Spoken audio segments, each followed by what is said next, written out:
নমস্কার বন্ধুরা, বন্দনা রান্নাঘরে আপনাদেরকে স্বাগত জানাই। বিকেলবেলা মুচমুচে মুখরোচক স্ন্যাক্স খেতে আমরা সকলেই খুবই পছন্দ করি। তাই আজ আমি আপনাদের সাথে ডিম দিয়ে এই রকম মুচমুচে আর মুখরোচক স্ন্যাক্স রেসিপিটা শেয়ার করছি। এটা দেখতে যতটা সুন্দর, খেতেও হয় তেমনই টেস্টি, আর তৈরি করাও খুবই সহজ।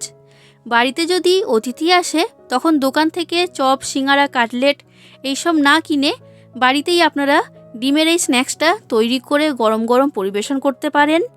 এটা খেয়ে কিন্তু প্রত্যেকেই আপনার প্রশংসায় পঞ্চমুখ হবে।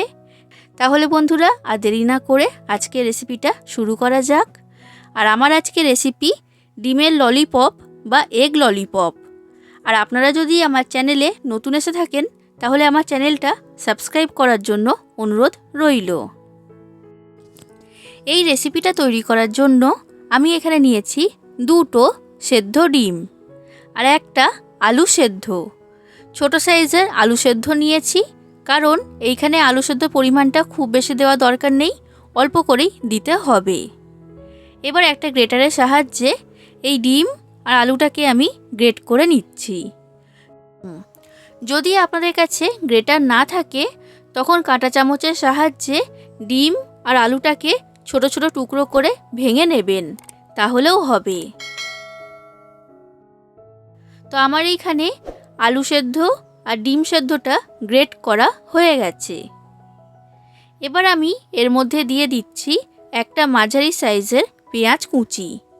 পেঁয়াজটাকে খুবই ছোট ছোট টুকরো করে কেটে আমি এখানে দিয়েছি। পেঁয়াজটা কিন্তু খুব বেশি বড় সাইজের করে কেটে দেওয়া যাবে না, এটা আপনারা খেয়াল রাখবেন। এরপর দিয়ে দিচ্ছি 2টো কাঁচা লঙ্কা কুচি আর ছোট চামচের 1 চামচের মতো আদা রসুন বাটা। এবার দিয়ে দিচ্ছি কয়েকটা মশলা। সবার প্রথমে দিলাম সামান্য পরিমাণ হলুদের গুঁড়ো। এরপর দিচ্ছি লঙ্কার গুঁড়ো।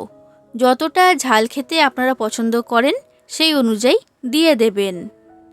ছোট চামচের 1 চামচের মতো চাট মশলা এর মধ্যে দিয়ে দিচ্ছি। চাট মশলা দেওয়ার কারণে এটা খুবই মুখরোচক খেতে হবে। আর এরপর দিয়ে দিচ্ছি সামান্য পরিমাণ গরম মশলা। আর গরম মশলাটা এখানে অবশ্যই ব্যবহার করবেন। এবার দিয়ে দিচ্ছি স্বাদ অনুযায়ী লবণ।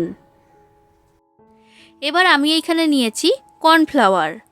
বড় চামচের 2 চামচ কর্নফ্লাওয়ার আমি এর মধ্যে দিয়ে দিয়েছি। কর্নফ্লাওয়ার দেওয়ার কারণে এর মধ্যে খুব সুন্দর একটা বাইন্ডিং তৈরি হবে।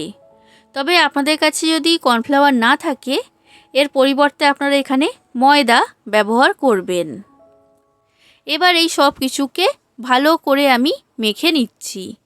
বন্ধুরা, আপনাদের যদি রেসিপিটা ভালো লাগে তাহলে অবশ্যই লাইক করে দেবেন, যতটা সম্ভব ততটা শেয়ার করে দেবেন, আর কমেন্ট করে জানাবেন কেমন লেগেছে রেসিপিটা। আর আমার চ্যানেলটা যদি এখনও পর্যন্ত সাবস্ক্রাইব না করে থাকেন তাহলে অবশ্যই আমার চ্যানেলটা সাবস্ক্রাইব করে দেবেন। তো দেখুন বন্ধুরা, সব কিছুকে আমি ভালো করে মেখে নিয়েছি। এই ডিমের মিশ্রণটা আমার এখন তৈরি করা হয়ে গেছে। এবার আমি হাতটা পরিষ্কার করে নিই, তারপর আপনাদেরকে দেখাবো। আমি হাতটাকে ভালো করে পরিষ্কার করে ধুয়ে নিয়েছি। এবার হাতের মধ্যে লাগিয়ে নিচ্ছি তেল। তেল লাগানোর কারণে এই যে ডিমের মিশ্রণটা তৈরি করেছি এটা হাতের মধ্যে আটকিয়ে যাবে না। এবার কিছুটা পরিমাণ ডিমের মিশ্রণ হাতের মধ্যে নিয়ে নিলাম। তারপর এটাকে আমি গোল বল আকারে তৈরি করে নিচ্ছি। আর এই রকম ছোট সাইজের বল তৈরি করছি। তবে আপনারা চাইলে এখানে বড় সাইজের বলও তৈরি করতে পারেন, সেটা আপনাদের পছন্দ অনুযায়ী। কিন্তু আমি এখানে ডিমের ললিপপ তৈরি করছি, তো সেই কারণে বলটা একটু ছোট সাইজেরই তৈরি করতে হবে। তো ঠিক একই রকমভাবে আমি এখানে সব বলগুলোকে তৈরি করে নিয়েছি। এরপর দেখুন বন্ধুরা, আমি এইখানে একটা ডিম নিয়েছি। এবার ডিমটাকে ভেঙে আমি বাটির মধ্যে নিয়ে নিলাম। এবার ডিমের মধ্যে দিয়ে দিচ্ছি সামান্য পরিমাণ লবণ। আর এরপর দিচ্ছি 1/2 চামচের মতো গোলমরিচের গুঁড়ো। এবার লবণ আর গোলমরিচের গুঁড়োটাকে ডিমের সাথে ভালো করে মিশিয়ে নিচ্ছি। এটা মেশানো হয়ে গেছে, ডিমের মিশ্রণটা এখন আমার তৈরি। আচ্ছা, এরপর আমি এখানে নিয়েছি ব্রেড ক্রাম্বস বা পাউরুটির গুঁড়ো। এই ব্রেড ক্রাম্বস দোকানে কিনতে পাওয়া যায়, আর ব্রেড ক্রাম্বস লাগানোর কারণেই কিন্তু ডিমের ললিপপগুলো মুচমুচে তৈরি হবে। এবার আমি এখানে একটা ডিমের বল নিয়ে নিয়েছি। এবার এই ডিমের বলের গায়ে লাগিয়ে নিচ্ছি ব্রেড ক্রাম্বস। ব্রেড ক্রাম্বস লাগানোর পর এই বলটাকে আমি ডিমের মিশ্রণের মধ্যে দিয়ে দিচ্ছি। এবার এই ডিমের মিশ্রণটা খুব ভালো করে এই বলের চারিদিকে লাগিয়ে নিতে হবে, কোনো দিকে কিন্তু ফাঁকা থাকলে হবে না। এবার এই ডিমের মিশ্রণের মধ্যে থেকে তুলে এটাকে আবার আমি ব্রেড ক্রাম্বসের মধ্যে দিয়ে দিলাম। এবার ব্রেড ক্রাম্বসটা খুব ভালো করে এই বলের চারিদিকে লাগিয়ে নিচ্ছি। ব্রেড ক্রাম্বস লাগানো হয়ে গেছে, এটাকে আবার আমি ডিমের মিশ্রণের মধ্যে দিয়ে দিয়েছি, আর ডিমের মিশ্রণটা ভালো করে বলের গায়ে লাগিয়ে নিয়েছি।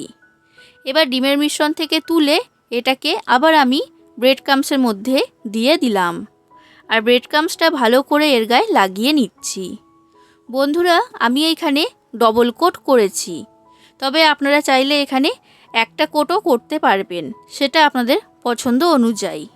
ঠিক একই রকমভাবে আমি আপনাদেরকে আরও একটা তৈরি করে দেখাচ্ছি, যাতে আপনাদের বুঝতে সুবিধা হয়।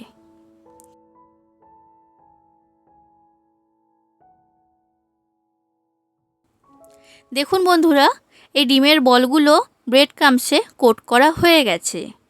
এবার এগুলোকে আমি ভেজে নেব। তার জন্য গ্যাসের মধ্যে কড়াইতে সাদা তেল বা রিফাইন্ড অয়েল গরম হতে বসিয়ে দিয়েছিলাম। তেলটা ভালো মতো গরম হয়ে গেছে। এবার তৈরি করে রাখা বলগুলো একটা একটা করে তেলের মধ্যে আমি দিয়ে দিচ্ছি। একসাথে অনেকগুলো দিইনি, কারণ বেশি হয়ে গেলে এগুলো ভাজার সময় কিন্তু ভেঙে যেতে পারে। এবার মিডিয়াম ফ্লেমে রেখে এইভাবে উল্টে পাল্টে এগুলোকে আমি ভেজে নেব। যতক্ষণ না এটা মুচমুচে তৈরি হচ্ছে ততক্ষণ এগুলোকে ভেজে নিতে হবে। দেখুন বন্ধুরা, এগুলো আমার ভাজা হয়ে গেছে, আর এগুলো খুবই মুচমুচে তৈরি হয়েছে। ঠিক একই রকমভাবে আমি বাদবাকি সব ডিমের বলগুলোকে ভেজে নেব। দেখুন বন্ধুরা, আমার এখানে সব ডিমের বলগুলো ভাজা হয়ে গেছে। এবার যেহেতু এই রেসিপিটার নাম দিয়েছি ডিমের ললিপপ, তো সেই কারণে আমি এখানে নিয়েছি টুথপিক বা কাঠি। এবার এই কাঠিগুলো এই বলের মধ্যে আমি এইভাবে লাগিয়ে দিচ্ছি। এইভাবে পরিবেশন করলে দেখতেও খুবই সুন্দর লাগে, আর খেতেও কিন্তু খুবই সুবিধা হয়।